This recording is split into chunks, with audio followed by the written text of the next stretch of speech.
My name is Lauren Miller.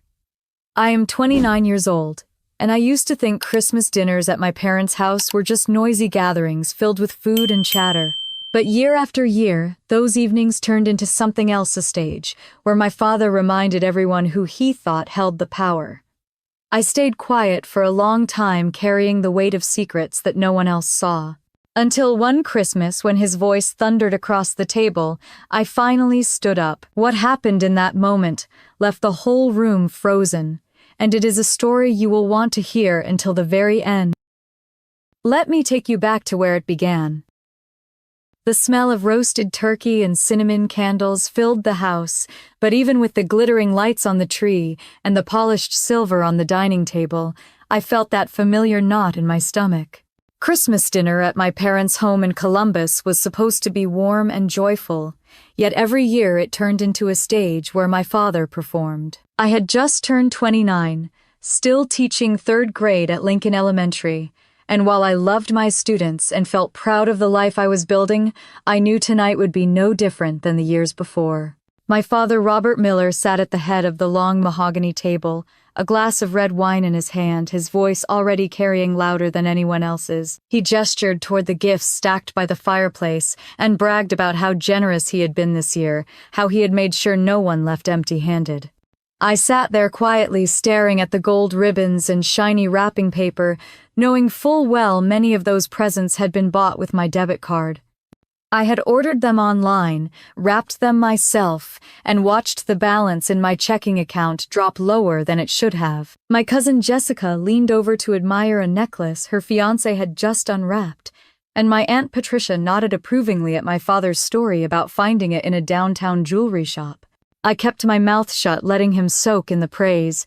If I said the truth, the evening would collapse before it had even started. I took a sip of water, trying to steady my nerves. The dishes were being passed around: sweet potato casserole, green beans, cranberry sauce. My mother moved quickly from chair to chair, making sure plates were filled, never challenging. My father never breaking the rhythm of his performance. As he carved the turkey, his voice grew sharper, his eyes scanning the table until they landed on me. For a moment he smiled, but then he leaned back and shook his head. "Do not embarrass me again," he snapped, loud enough for everyone to hear. "You make me look weak when you run your mouth." The clink of silverware stopped. My Uncle Tom's fork froze mid-air. Jessica's fiancé lowered his glass. Even Ethan, my younger brother, who usually sat with a smirk, kept his eyes on his plate. Heat rushed to my face, but I sat still, pressing my hands against my lap to keep them from shaking. I wanted to say something, anything, but the words caught in my throat. I felt every eye at the table on me, waiting to see if I would respond, waiting to see if I would shrink back or stand tall. My breath felt heavy in my chest. The Christmas lights twinkled behind him, casting a glow that felt almost cruel in its cheerfulness. The house was beautiful, the table set perfectly, yet in that moment, all I could feel was the weight of humiliation pressing down on me. My father leaned back with the confidence of a man who thought the matter was settled. He raised his glass again, cleared his throat, and shifted the conversation to my brother Ethan's graduate program. Everyone murmured politely, but the tension did not lift. It hung in the room like smoke. I stabbed at the cranberry sauce on my plate, listening, as he praised Ethan for being so ambitious, for studying engineering, for carrying the family name with pride. I wondered if anyone noticed that Ethan's tuition checks had cleared from my account. Of course, no one would mention it. My mother smiled tightly, her eyes darting between us, but she did not speak. She never did. In her world, it was easier to keep the peace, to serve the mashed potatoes, to laugh when Robert told his jokes, even if everyone had already heard them. Jessica tried to lighten the mood by telling a story about her job at the hospital, about a patient who had given her flowers the week before. Her fiancé Michael beamed with pride as she spoke. I forced a smile, wishing I could disappear under the tablecloth. The truth was, I loved Jessica. She had always been kind to me, but every time we were together, I became the unspoken comparison. Jessica, the nurse, engaged to a promising doctor, building a bright future. Me, the teacher, living at home, silently funding the very lifestyle my father bragged about. Uncle Tom cleared his throat and asked about my classroom, giving me a chance to speak. I described how my students had made paper snowflakes to decorate the school hallway, how their faces lit up when we read holiday stories together. For a moment, warmth spread through me. Then my father cut in with a dismissive wave of his hand. "Teaching little kids is fine," he said, "but it is not a career that builds anything." I raised her to aim higher. The words sliced through me, sharper than the carving knife on the turkey. I lowered my eyes to my plate again, letting the silence swallow me. I wanted to scream that my work mattered, that the children whose lives I touched were proof of my worth, but I stayed quiet. The conversation limped forward. Jessica's fiancé asked my father about his years in construction management before he retired. Robert leaned into the story, telling tales of tough projects and long nights, painting himself as a man of grit and accomplishment. Everyone listened with polite interest. I excused myself to refill my glass in the kitchen. I leaned against the counter, gripping the edge, trying to slow my breathing. My reflection in the window looked tired, older than 29. I whispered to myself to just get through the evening. When I returned, the conversation had shifted again. My father was talking about the renovations he had planned for spring, how he would upgrade the deck and host more family gatherings. He did not mention that the last renovation bill had been paid from my savings account. I sat back down and folded my hands in my lap. Around me, laughter resumed, but the undercurrent remained. Everyone had heard his words. Everyone had seen the way he singled me out. The rest of the meal passed in fragments. The clatter of plates, the hum of conversation, the scrape of chairs on hardwood floors. I caught sympathetic glances from my aunt, even from Jessica, but no one spoke up. When dessert was served, pumpkin pie with whipped cream, I forced myself to eat a few bites. My father clapped Ethan on the back, called him the future of the family. My mother laughed a little too loudly at something my uncle said. I kept my head down, counting the minutes until I could leave the table. I knew the night was far from over, and that his outburst was only the beginning of what was coming. Memories from years ago began pushing their way to the front of my mind as I sat there at the table, the voices around me fading into the background. I was no longer 29 staring at half-eaten pumpkin pie. I was 12 again, sitting on the edge of my bed in our old house on Oak Ridge Drive, clutching a blue envelope filled with cash I had saved from babysitting birthday gifts and odd chores for neighbors. Back then, I had worked all year so I could go to a music camp the summer after 7th grade.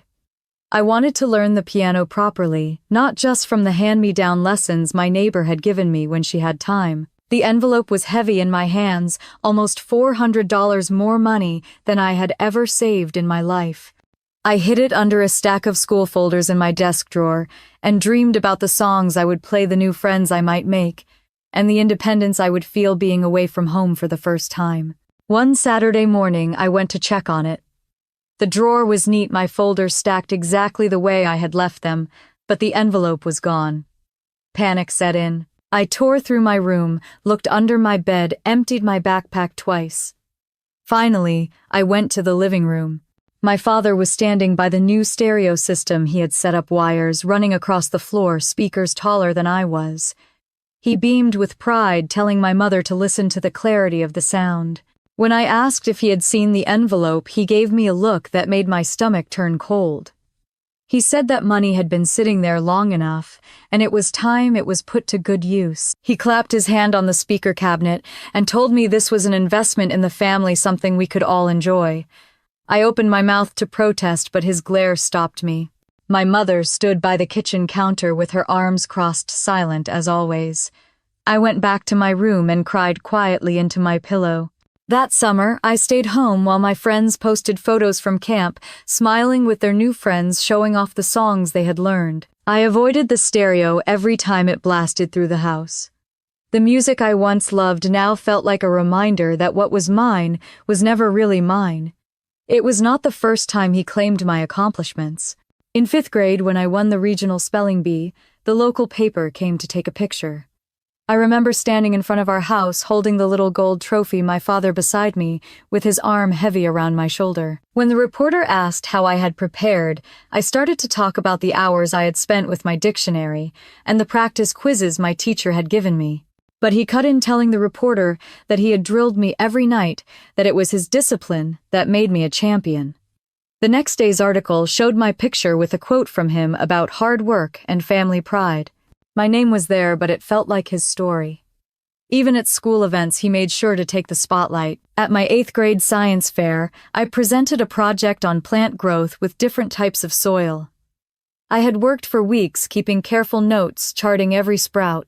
When I received a ribbon for 2nd place, he pushed past the parents to shake the teacher's hand and said it was his idea to start the project that he had always told me to keep a garden. I wanted to correct him, to tell everyone that he had barely looked at my project, but the words stayed locked inside. The pattern became clear early on. If I succeeded, it was because of him. If I failed, it was because I had not listened to him enough. There was no space in between, no acknowledgement that I had dreams or effort of my own. One memory stood out sharper than the rest. In 2011, when I was 16, I applied for a summer internship at the public library downtown. I loved books, loved the quiet, loved the idea of helping people find what they needed. I got accepted, and it felt like the first step towards something that belonged to me. The orientation packet arrived in the mail, and I left it on the kitchen table, proud and excited. That evening, he skimmed through it and tossed it aside. He told me the library would not pay enough, that I should spend the summer working at his friend's hardware store to learn something practical. I begged him to let me do both, but he said no. He even called the library to say I would not be coming. When I found out, I locked myself in my room for hours, clutching the empty packet, feeling like my voice had been erased. Looking back, those were the years when the truth settled in. I did not have a voice in that house. My savings, my achievements, my choices could be claimed or redirected at any moment. The adults around me nodded along with his decisions, and my younger brother Ethan was too small to understand. Even now, sitting at the Christmas table in 2024, I could still feel the weight of that silence. Every time I thought about speaking up, those memories pressed down, reminding me what it felt like to be shut down before I could finish a sentence. I glanced at Ethan across the table. He was grown, now 26, with the same sharp jawline as our father, laughing quietly with Jessica's fiancé. He had never known what it was like to have his savings taken or his victories claimed. He had been shielded, favored, carried. And I sat there remembering the girl. I had been the girl who learned too young that in our house her words meant nothing. I pressed my fork against the pie crust, feeling it crumble under the pressure. Around me, the conversation carried on, but inside my head, the echoes of those years rang louder. I had swallowed my words back then. Tonight, I was not sure how much longer I could keep doing it. The hum of voices rose and fell, and I leaned back in my chair, staring at the string of lights along the window. The glow was soft, almost tender, but inside me, the old ache hardened into something else. The night was still unfolding, and I knew it was only a matter of time before those buried memories collided with the present. When I graduated from Ohio State in 2017, holding my degree in elementary education, I felt like my future was finally my own. I had worked hard, taken on student loans, and pushed through years of part-time jobs to keep myself afloat. Stepping into Lincoln Elementary that fall felt like stepping into the life I had dreamed about since I was a little girl, helping out in the library after school. The hallways smelled faintly of crayons and pencil shavings, the bulletin boards bright with student art. I remember the first day I stood in front of my own 3rd grade class. 22 pairs of eyes looked up at me, some shy, some restless, some eager to please. I was terrified, but when one little boy raised his hand and asked if he could call me Miss Miller, my heart swelled. From that day on, the classroom became my sanctuary.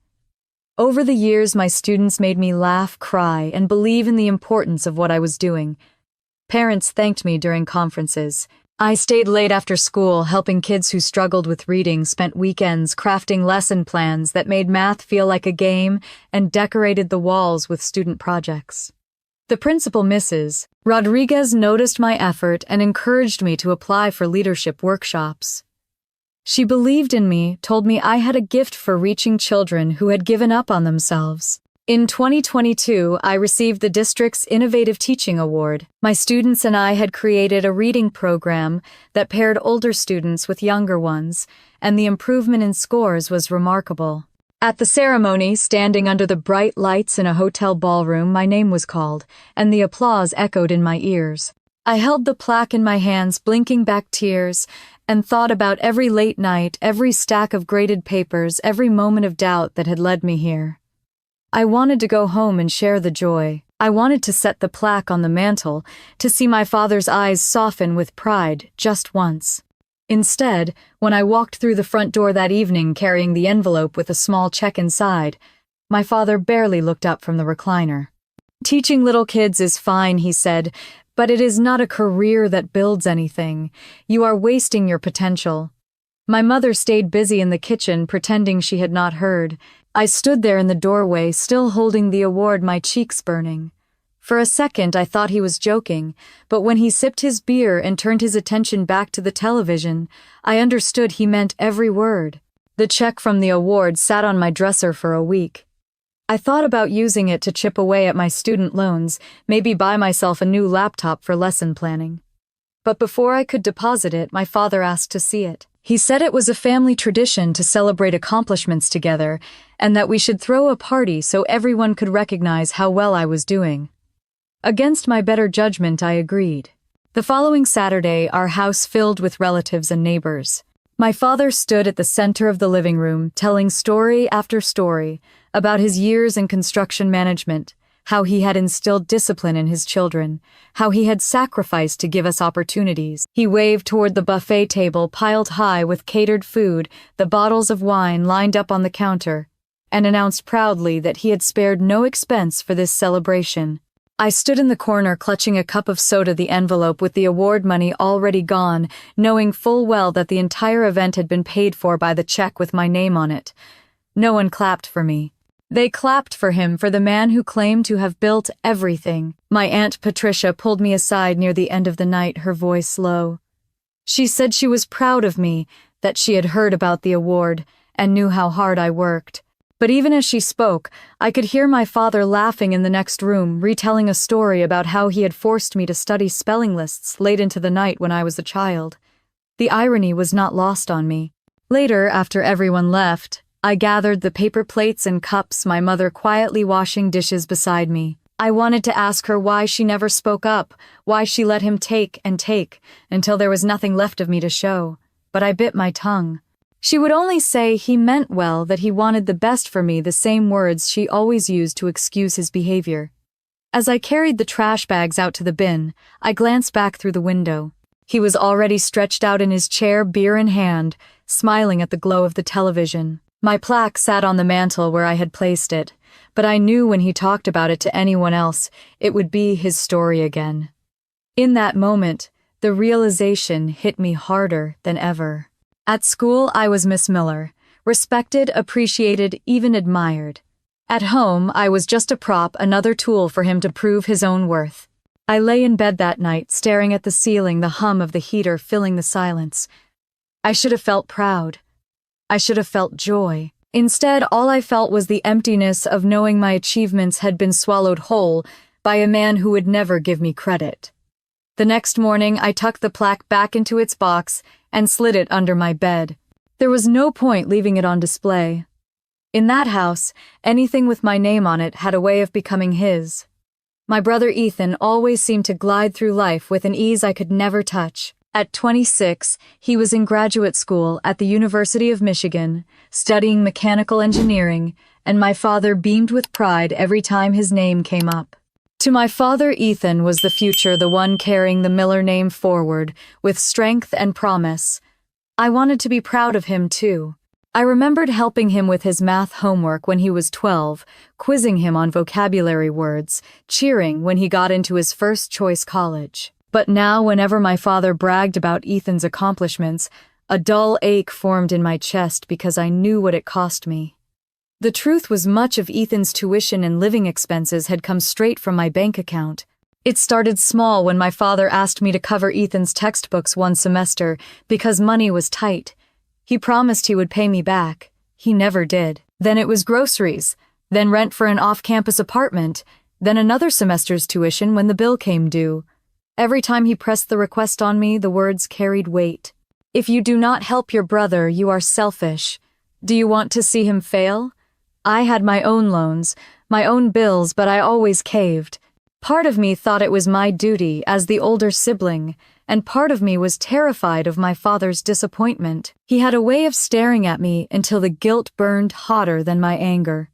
One Saturday in early spring, I came home from the grocery store and saw a silver Toyota parked in our driveway. It was shiny, the kind of clean that only comes from a dealership. My father stood next to it with a grin, his arms slung around Ethan's shoulder. My mother hovered nearby, nodding along as if it were the most natural thing in the world.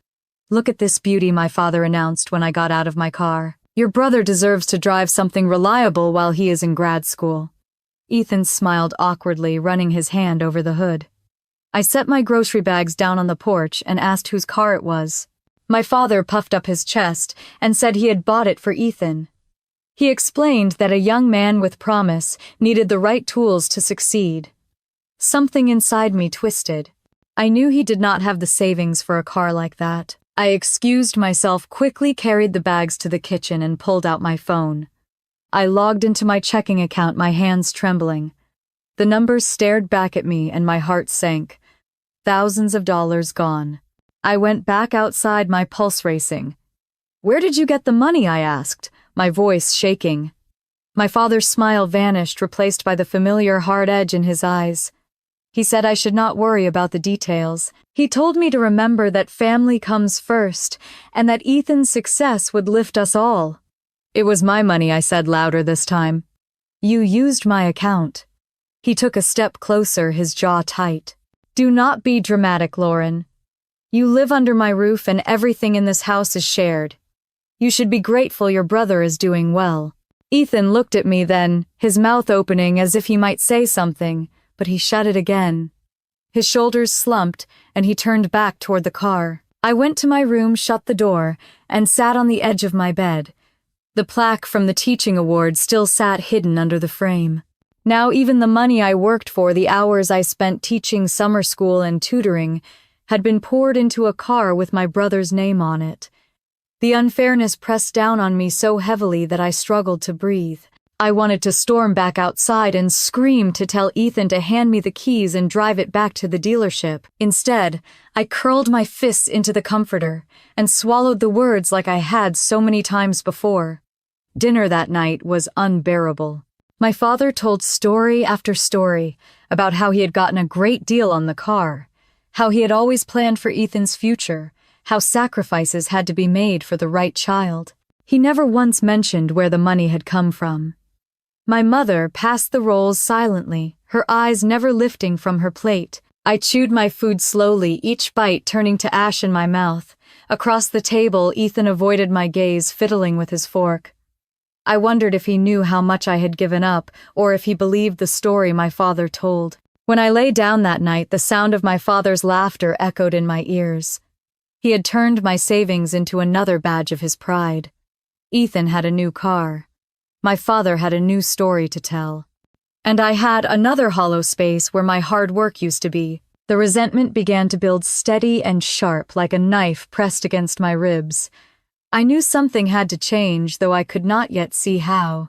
For the first time, I began to imagine what it might feel like to live outside that house, away from his shadow, away from the grip he had on everything I touched. The summer heat in Columbus felt heavy that year, clinging to my skin as I carried a bakery box up the steps to my parents' house. Inside was a German chocolate cake, my father's favorite, the frosting decorated with swirls of coconut and pecans.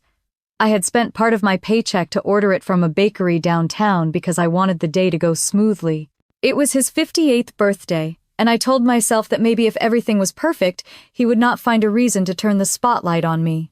The living room was already crowded when I arrived. My Uncle Tom and Aunt Patricia sat on the sofa, chatting with neighbors. Jessica and her fiancé Michael stood near the kitchen, glasses of iced tea in their hands. My mother moved briskly from room to room, arranging food on platters. Ethan hovered by the new car keys in his pocket, showing them off to a cousin. My father stood in the center of it all, flushed with excitement, welcoming every guest as though the evening was his crowning moment.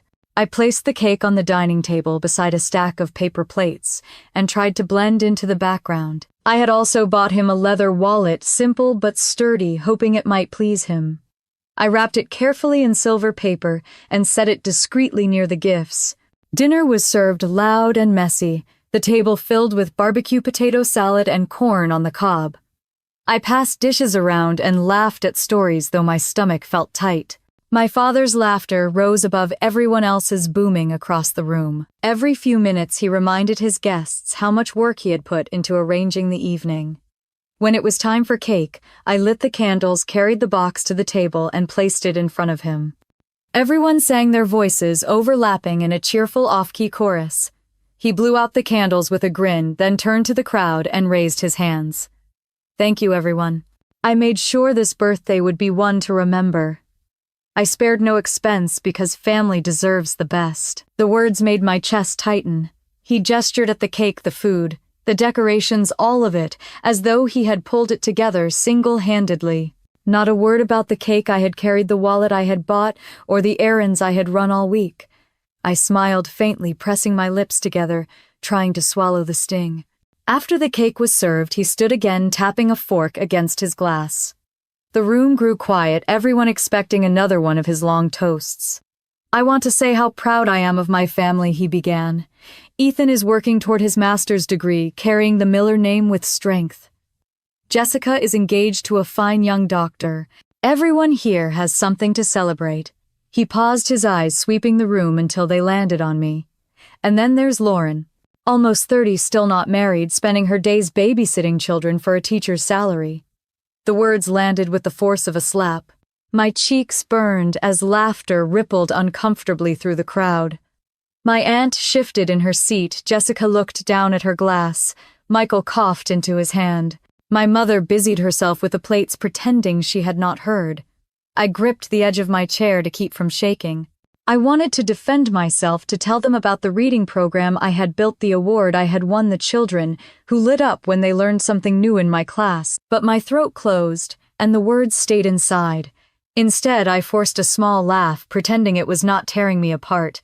I cut another slice of cake, passed it to a neighbor, and blinked back tears that blurred the candle's glow. My father beamed, pleased with his own joke, raising his glass again, as though he had delivered some grand punchline. The party continued around me, the sound of chatter and clinking glasses filling the air, but I felt distant, as if I were watching from behind glass. My stomach churned, and each bite of cake tasted like ash. I caught Jessica glancing at me, her eyes soft with sympathy, but she said nothing. No one ever did. Later that night, after the guests had gone, I carried the trash bags out to the bins. The cicadas buzzed in the humid air, and I stood there for a moment, breathing deeply, trying to steady myself. Inside, I could still hear his laughter, the sound of him recounting the night as though it had been a triumph. I pressed my palms against the cool metal of the trash can, letting the sting of humiliation settle into something sharper. I knew I could not keep living like this, shrinking smaller every time he decided to remind me of my place. Something in me was shifting slowly but surely, and though I had not yet found the strength to speak, I could feel the anger hardening into resolve. When I finally went back inside, the dining table was bare, the candles extinguished. My father sat in his recliner with a satisfied smile, the wallet I had given him unopened on the side table. I slipped past him without a word, carrying the ache with me as I climbed the stairs. In the quiet of my room, I let the tears fall silent and hot. Knowing this humiliation would not be the last, but also knowing that one day I would no longer accept it. The following week, I met Lisa Carter for coffee at a small cafe near downtown Columbus. Lisa had been my friend since college, the kind of friend who never sugarcoated things. She worked as a financial consultant, now sharp as a blade when it came to numbers, and when I walked in and saw her in a tailored blazer with her hair pulled back neatly, I felt a mixture of relief and dread. She noticed the dark circles under my eyes before I even sat down.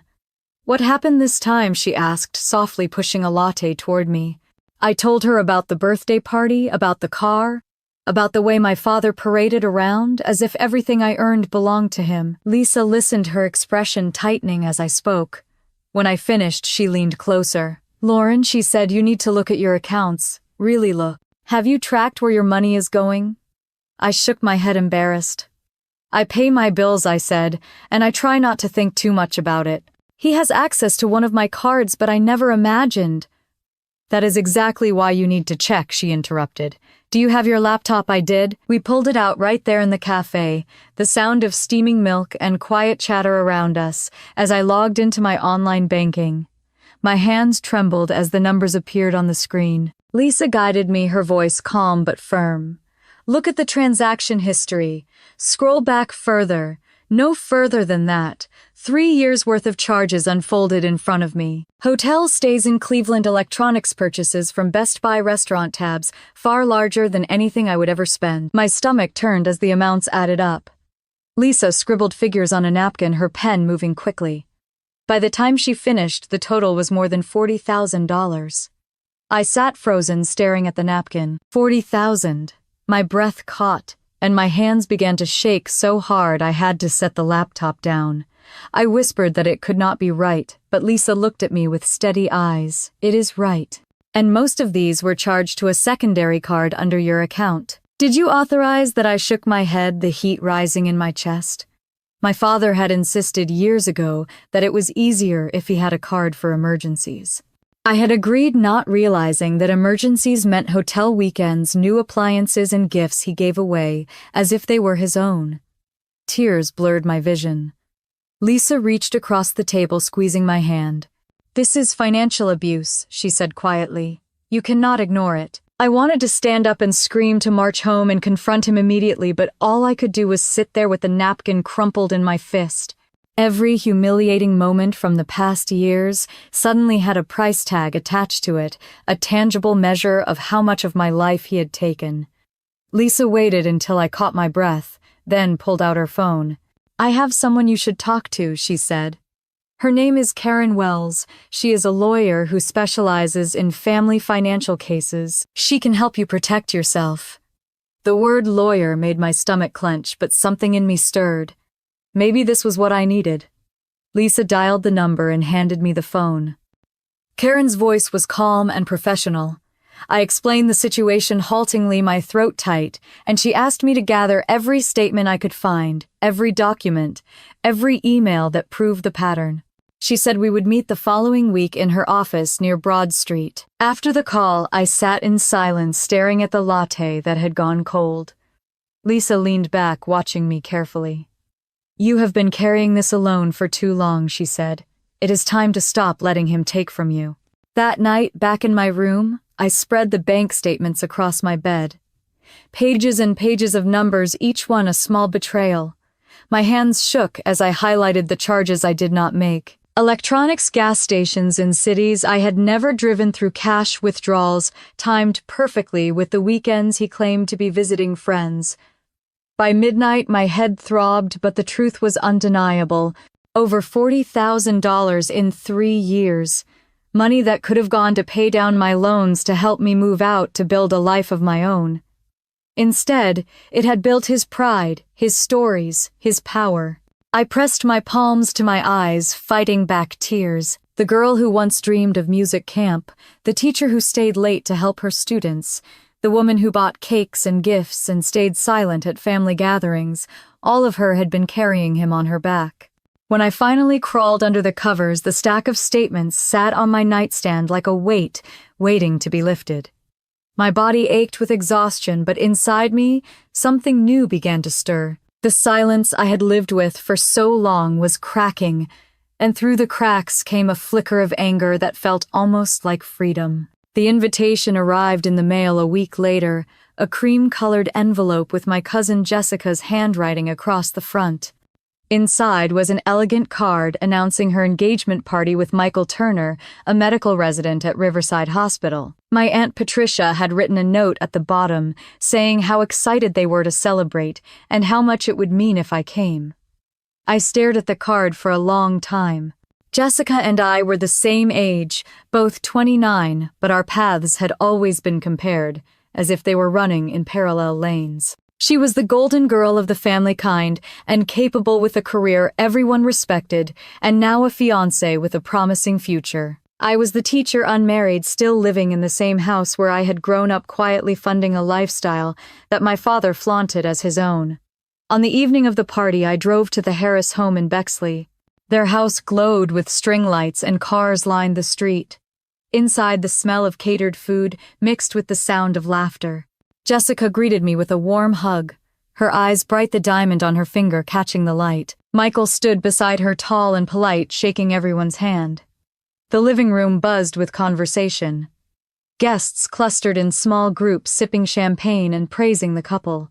My father quickly inserted himself into the circle, near the fireplace, his voice carrying above the others, as he boasted about the strong future of the Harris family, now that Jessica was marrying a doctor. He clapped Michael on the back as if he had personally arranged the match. I tried to enjoy myself, chatting with cousins and nibbling on appetizers, but I felt the tension creeping in as my father's voice grew louder. He thrived in moments like this, surrounded by relatives, every ear waiting for his pronouncements. At dinner, long tables stretched across the backyard under a canopy of lights. Plates were filled with roast beef, roasted vegetables, and fresh rolls. I sat between my Aunt Patricia and Jessica, who leaned close to whisper about wedding plans. I smiled and nodded, genuinely happy for her, but a part of me braced for the inevitable moment when the spotlight would turn. It came during the toasts. My Uncle Tom spoke first, thanking everyone for coming. Michael followed, his words humble and heartfelt, as he spoke about how lucky he felt to have Jessica in his life. The applause was warm, the glasses raised high. Then my father rose, holding his wine like a scepter. Family, he began, his tone already thick with pride. Tonight we celebrate Jessica, who has always made us proud. She has chosen a man with ambition, a man with a future, a man who will provide for her the way a husband should. The crowd murmured approval, smiling toward Jessica and Michael. My chest tightened. I knew where this was heading. And then, as if on cue, his eyes found me. And of course, my daughter Lauren. She teaches little kids. It is fine work, I suppose, but not quite the same. Babysitting children all day is not what I imagined when I thought about her future. The words hung in the air, sharp and deliberate. I forced a smile, my lips trembling as heat rushed to my face. The table shifted uncomfortably. Jessica's eyes widened, and she reached for my hand under the table, giving it a squeeze. My Aunt Patricia cleared her throat softly, but no one spoke against him. I laughed lightly, a sound that felt brittle in my chest, pretending it did not cut me. I stared at my plate, tracing circles on the edge with my fork, and told myself to keep breathing. Inside, though, something hardened. The humiliation of that summer birthday party, the discovery of my drained accounts, the years of being silenced and diminished, they all swirled together into a steady flame. I smiled for the room, but inside I whispered a promise to myself. This would be the last time he used me as a punchline. The rest of the evening blurred. Music played, couples danced in the backyard, champagne flowed freely. My father laughed loudly at his own jokes, retelling the same lines to different groups of relatives. I moved through the crowd, keeping my head high, though each step felt heavier with the weight of his words. When I left later that night, Jessica hugged me tight at the door. "I am sorry," she whispered. "He should not have said that. You are amazing, Lauren." I nodded, forcing another smile, and walked to my car under the glow of the streetlights. My hands trembled as I gripped the steering wheel. In the silence of the drive home, the promise echoed in my head louder with each mile. The next time he tried to shame me, I would not stand quietly and swallow it whole. Something had to change, and I was ready to make sure it did. The library smelled of fresh paint and old paper the night I met David Brooks. Lincoln Elementary had hosted a district-wide event, pairing teachers with local librarians to brainstorm new reading initiatives, and I had reluctantly signed up. I walked into the community room with my binder full of notes, expecting another long evening of polite chatter. But instead I found myself standing across from a man with kind eyes and a crooked smile, who introduced himself as the head librarian at Worthington Public. David was 31, tall and slightly rumpled, with a stack of note cards poking out of his jacket pocket. When we began talking, the conversation flowed easily.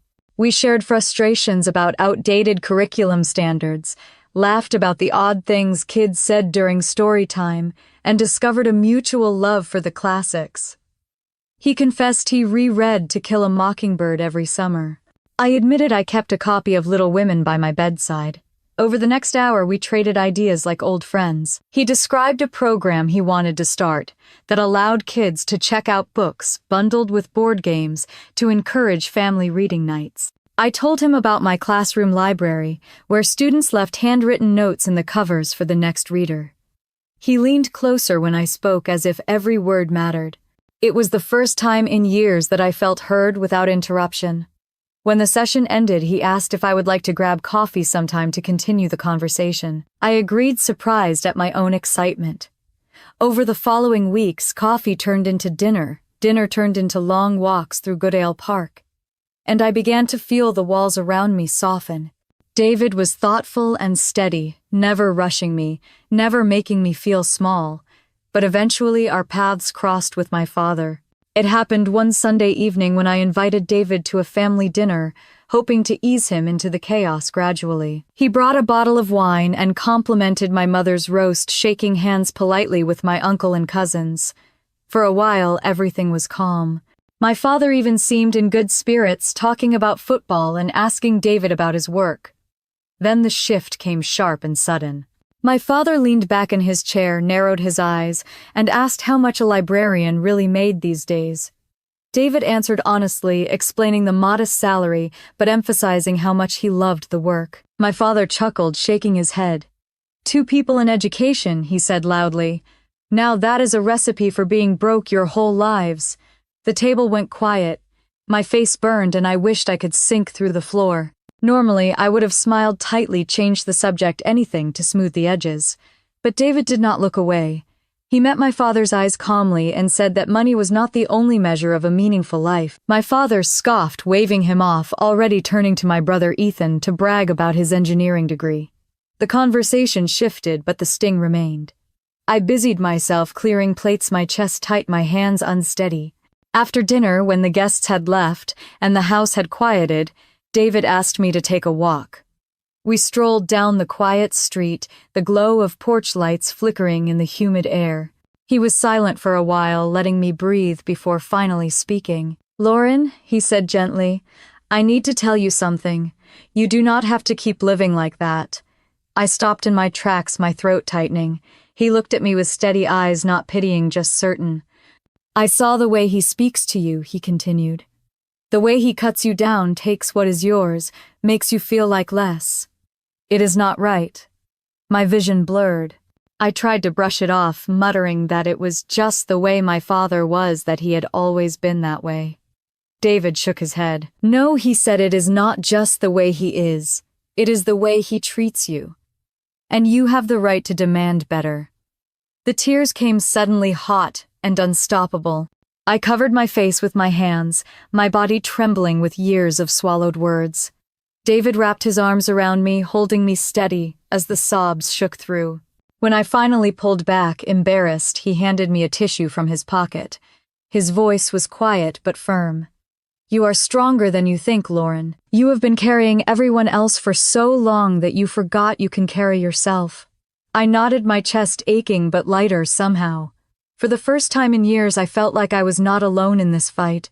There was someone who saw me clearly, someone who believed I deserved more than humiliation and silence. As we walked back to the house, my hand brushed against his and I let it linger there. The night air felt different, charged with something I had not felt in a long time. Hope. December came quickly, bringing with it gray skies and the smell of pine needles in every store I walked through. While families around Columbus hung wreaths and wrapped presents, I was hunched over my desk late at night, sorting papers into neat piles that made my stomach turn. Bank statements, tuition receipts, wire transfers, even photocopies of checks with my signature forged in familiar handwriting. Each page was a piece of the puzzle I had ignored for too long. Karen Wells had told me to gather everything. Her office on Broad Street smelled faintly of coffee and leather, the shelves stacked with thick binders. She was calm, efficient, and direct. "Bring me the proof," she had said, "and I will do the rest." So I worked quietly, slipping documents into my bag when my parents were out printing statements in the staff lounge at school, highlighting charges I knew were never mine. David sometimes sat with me in the evenings, a book open in his lap, while I pored over the numbers. Every so often he would reach across the table and squeeze my hand, reminding me that I was not doing this alone. His steadiness kept me from drowning in the fear that rose whenever I thought about what would happen if my father discovered what I was planning. By mid-December, the binder was full. Karen flipped through it page by page, her brow furrowing deeper with each line. "More than 40,000, she murmured, "and all tied directly to your account." She looked up at me. "This is clear cut. We can file to have the accounts frozen and his access revoked." The words both relieved and terrified me. What would he do when he realized the well had run dry? Karen leaned forward, her tone firm. "He cannot keep taking from you. You have a right to protect your own earnings, but you need to be ready for the fallout." I nodded, swallowing hard. Ready or not, the time had come. The following days passed in a blur of routine at school and secret phone calls during planning periods. Karen filed the paperwork, moving with the precision of someone who had done this many times before. She promised me that everything would be in place before Christmas. At home, I kept my face neutral, sitting through dinners, while my father bragged about the gifts he had bought, never realizing that the card he used was on borrowed time. My mother planned the Christmas menu, scribbling lists and humming carols, oblivious to the storm building beneath her roof. The weight of the secret pressed on me. In the quiet of my room, I rehearsed what I would say when the truth surfaced, though my chest tightened each time I imagined his fury. Still beneath the fear, there was a steady current of determination. On December 24th, I was at school tidying my classroom for winter break when my phone buzzed. It was Karen. I stepped into the empty hallway, my hands trembling as I answered. Her voice was calm but carried a note of satisfaction. "It is done," she said. "The accounts are officially frozen. His access has been revoked. He cannot touch your money anymore." For a moment, I could not breathe. Relief flooded me so fast my knees nearly buckled. I pressed my back against the lockers, clutching the phone as tears stung my eyes. Karen continued explaining the next steps, but her words blurred in my ears. All I could hear was the quiet roar of freedom. When I hung up, I stood there in the empty hallway, staring at the snow falling outside the windows. The fear was still there, yes, but it was different now, edged with resolve. For the first time in my life, my father no longer had control of everything I earned. That evening, David met me for coffee, and I told him what Karen had said. He smiled, his eyes warm with pride. "You did it, Lauren. You finally drew the line." I nodded, wrapping my hands around the mug, letting the heat sink into my skin. The war was not over, I knew that. Christmas dinner was only a day away, and my father would soon discover what had been taken from him. But sitting there in that cafe, listening to the hum of holiday music, I allowed myself one rare moment of peace. Tomorrow would bring its own battle. Tonight I let myself believe that I had already won the first one. The morning of December 25th began with a thin layer of snow covering the sidewalks, the kind of quiet dusting that made everything look softer than it really was. I woke early, nerves rattling in my chest as I dressed in a simple green sweater and black skirt, something festive but plain. My hands shook slightly as I braided my hair, knowing the night ahead would not be like any Christmas we had ever had before. By late afternoon, the house was full of motion. My mother busied herself in the kitchen, basting the turkey and mashing potatoes with the precision of someone trying to hold a family together by force of habit. The smell of cinnamon rolls drifted from the oven, mingling with the scent of garlic and herbs. My father moved from room to room, straightening decorations and puffing out his chest like a man preparing for a performance. He wore a deep red sweater and carried a glass of bourbon even before the guests arrived. I sat on the couch binder, hidden under my bed upstairs, the knowledge of frozen accounts tucked like a secret in my pocket. Every ornament on the tree shimmered under the string lights, and all I could think was how many of them had been charged to my card. The stockings hanging by the fireplace, the pile of presents wrapped in glossy paper, the catered cheese board waiting on the table. Each one was evidence of my labor, my sacrifice. By 5 o'clock, the doorbell rang, and relatives spilled into the house. Jessica and Michael arrived with a bottle of wine, their cheeks red from the cold. Aunt Patricia and Uncle Tom followed carrying a casserole dish. Ethan strolled in last keys to his new car dangling casually from his hand, smiling as though the whole world belonged to him. My father greeted each guest with booming laughter, shaking hands, clapping backs, acting every inch the generous patriarch. Dinner was served on the long dining table, covered in a white cloth and topped with gold-rimmed plates. A turkey carved perfectly at the center bowls of mashed potatoes and green beans cranberry sauce, in a crystal dish pumpkin pie cooling nearby. The hum of conversation filled the air as guests passed dishes, glasses clinked, and carols played faintly from the stereo.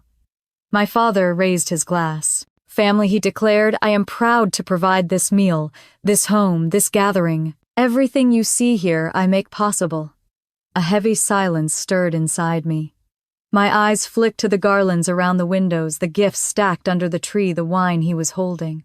I had seen every receipt, filed them away in my binder, each one marked in my bank statements. His voice boomed with pride, but it was hollow to me because I knew the truth. As the meal went on, he grew bolder. Between bites of turkey and swigs of bourbon, he bragged about paying Ethan's tuition, about buying the car in the driveway, about covering the Christmas expenses without blinking.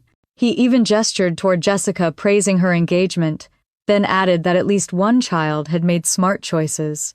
I felt heat rising in my cheeks. My fork scraped against the plate, my pulse hammering in my ears. I opened my mouth once ready to speak, but my father's glare caught me before the words could form. He leaned forward, his voice cutting sharp as a blade. "Do not embarrass me again. You make me look weak when you run your mouth." The clatter of silverware died instantly. Chairs shifted, and a hush fell over the room. His words sliced through the air, leaving nothing but the sound of the fire crackling in the corner.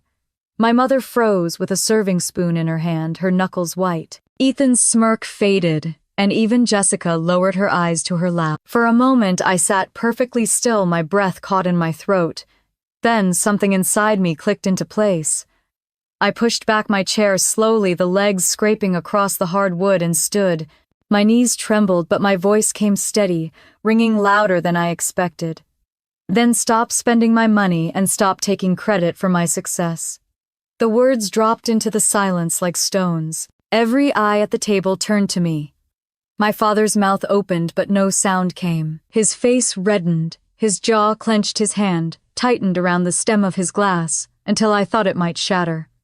Jessica gasped softly, her hand flying to her chest. Aunt Patricia looked away, shame flickering across her face. My Uncle Tom cleared his throat but said nothing. Ethan stared down at his plate, suddenly fascinated by the mashed potatoes. I held his gaze, refusing to shrink. Years of swallowed humiliation rose up behind me like a wall, and for the first time I stood firmly in front of it. The silence stretched on. The Christmas lights blinked, cheerfully mocking the stillness in the room. Even the music had stopped, the stereo humming low, as if it too was waiting for the next move. Finally, my father set down his glass with a sharp thud. His eyes bore into mine, filled with rage and disbelief. But I did not flinch. My hands trembled at my sides, yet my shoulders stayed straight. No one dared speak. My mother lowered her spoon, her lips pressed thin. Jessica's eyes shone with tears, though she stayed quiet. The weight of the moment pressed on all of us, a truth finally spoken aloud, impossible to take back. I drew a slow breath, my chest rising with a calm I had never known at that table. For once the room belonged to me, not to his voice, not to his performance, not to his false pride. The silence deepened, stretching long and heavy, until it seemed the walls themselves were listening. And in that stillness I knew everything had already changed. When the last of the guests slipped on coats and murmured awkward goodbyes, the house settled into a heavy silence, broken only by the sound of the front door closing. I stood in the dining room clearing plates, my hands moving automatically while my chest still thrummed with the echo of what I had said. The Christmas lights twinkled above the window, cheerful against the tension that hung like smoke in the air.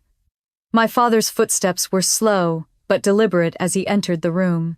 His face was flushed, his jaw rigid, the kind of look that used to make me shrink into myself as a child. Not this time. He slammed his hand against the back of a chair, making the silverware rattle. "You made me look like a fool," he spat. "In front of family, in front of everyone. How dare you turn on me like that?" I stacked plates in silence, refusing to drop my gaze. His voice grew louder. After everything I have done for you, this is how you repay me. You would rather humiliate your own father than show respect. Finally, I set the plates down and reached for the folder I had hidden earlier. The crisp edges of the papers steadied me. I placed it on the table and opened it, sliding the bank statements across the wood until they rested under his hand. His eyes flickered downward, then back up at me. "These are my accounts," I said quietly but firmly. "Every dollar you took, every charge you made, every lie you told is here in black and white." He shoved the papers back toward me, his face reddening further. "That money is family money. My house, my rules." "Not anymore," I answered, my voice trembling but steady. "The accounts are frozen.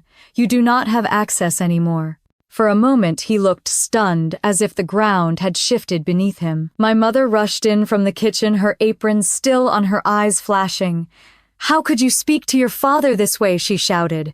"After all his sacrifices, you bring this shame on Christmas night." Her words cut, but I held my ground. "Those sacrifices were mine," I said. "The tuition, the car, the food on this table, all of it came from me." He just wrapped it in his pride and called it his own. The room fell still again, the only sound the faint hum of the heater. Then Ethan, who had been standing near the doorway, finally spoke. His voice was low, almost hesitant, but it cut through the tension like a blade. "She is not wrong." All eyes turned to him. My father blinked, as if he had misheard. My mother's mouth fell open. Ethan shifted on his feet, his face pale, but he did not look away from me. For years I had dreamed of hearing those words of someone in the family acknowledging the truth. Now in that moment it felt both surreal and powerful. My father's hand clenched into a fist on the table. "You ungrateful boy," he growled, turning his anger toward Ethan. But Ethan did not flinch. He glanced at me again, and for the first time I saw something other than indifference in his eyes. Recognition. I drew a deep breath, feeling my shoulders straighten. "I am moving out," I announced. My voice was steady, final.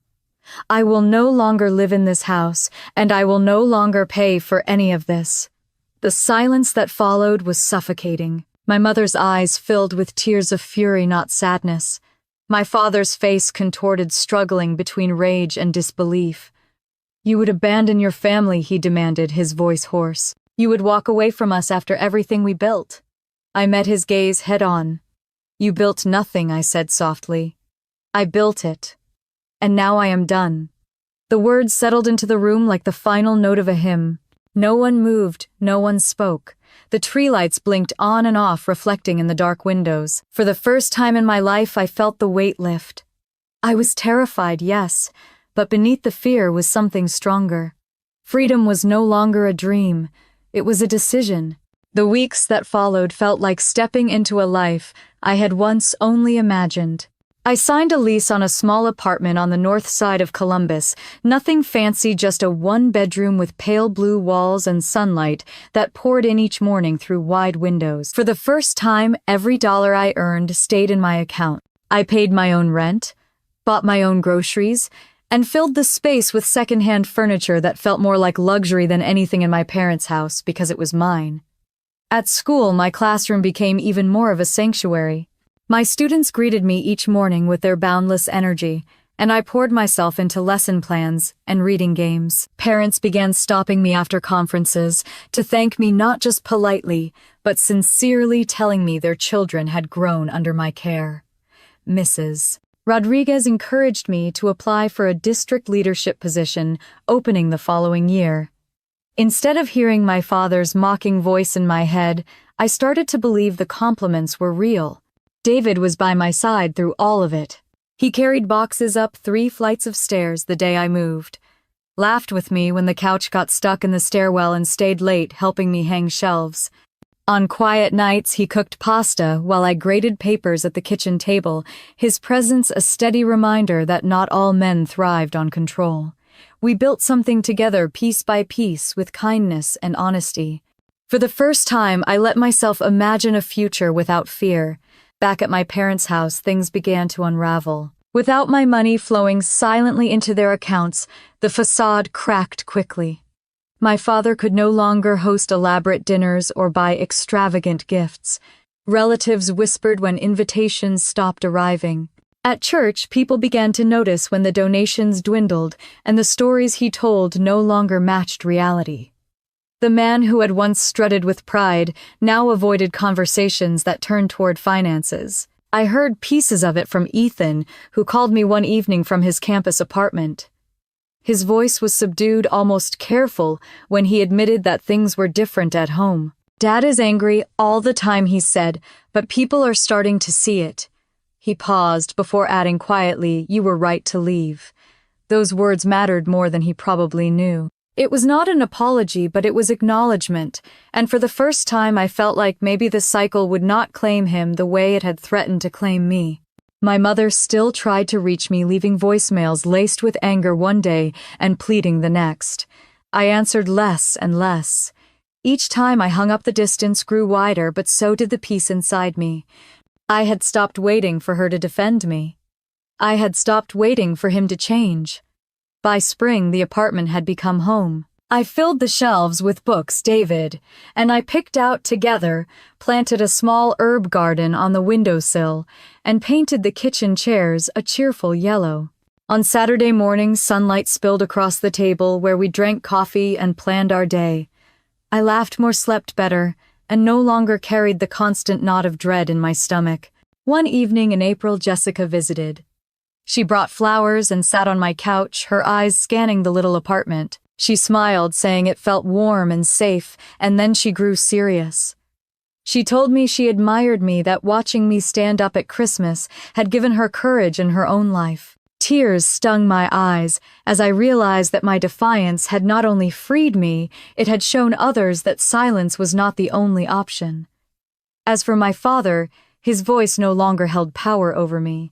He still raged, still tried to twist the story, but the truth had already spread. His image as the generous provider collapsed, replaced by the reality of a man who had lived off the labor of his daughter. Karma had come quietly but firmly, stripping away the pride he wore like armor. I stood in my small apartment one evening, looking around at the mismatched furniture, the bookshelf full of notes from students, the framed photo of David and me laughing in the park. For the first time, the word freedom did not feel like a dream or a decision.